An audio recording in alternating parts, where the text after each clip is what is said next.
Hi, I'm Russ Kinnel, Director of Manager Research at Morningstar. Our conference is just about wrapped up. I thought I'd share a few takeaways. We just heard from Bill McNabb, CEO of Vanguard, and he took the industry to task on a couple of things. One, he said some of the ETF that we've seen launched are not really even investments. They're just so niche and really not serving investors well. He worried about that. He also pointed out that Vanguard's been reluctant to go into the alt space. They do have a little bit, but he took the industry to task for often kind of promising a free lunch, and I agree heartily with that. We often hear from long, short, or market-neutral funds that would sort of imply that you get all the market's upside and much less downside, and of course it never really works that way. So bring a lot of skepticism to any alts fund, especially one without much of a track record. We also heard from Vince Montemaggiore, rising star at Fidelity, runs Fidelity overseas.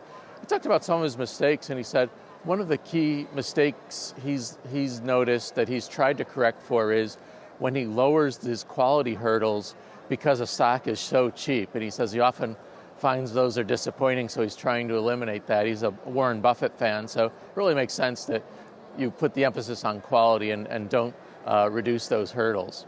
I was also interested in what we heard some skepticism about some of those most popular growth stocks. Dan O'Keefe of Artisan said Apple no longer is going to get most of its customer base to replace its iPhones every 18 months, and that's kept him away from Apple. We also heard from Josh Jones of Boston Partners, who's actually shorting Netflix, sobering if you own Netflix stock. On the bond side, we heard from Rick Reeder and Mihir Wara, who are both fans of TIPS.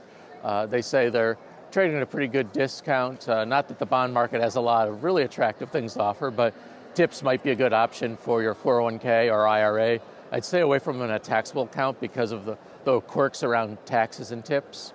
And then finally, I thought it was interesting hearing Charles DeVoe of IVA talk about how he's a big Buffett fan. He owns Berkshire Hathaway, yet in some ways he has to diverge from Buffett. And one way he has is he owns gold. He says, I need to preserve capital. I need to protect investors. I can have outflows. Buffett doesn't, so things are a little different for me, so I need to hold on to gold. So kind of an interesting perspective from someone who in other ways is very much like Buffett.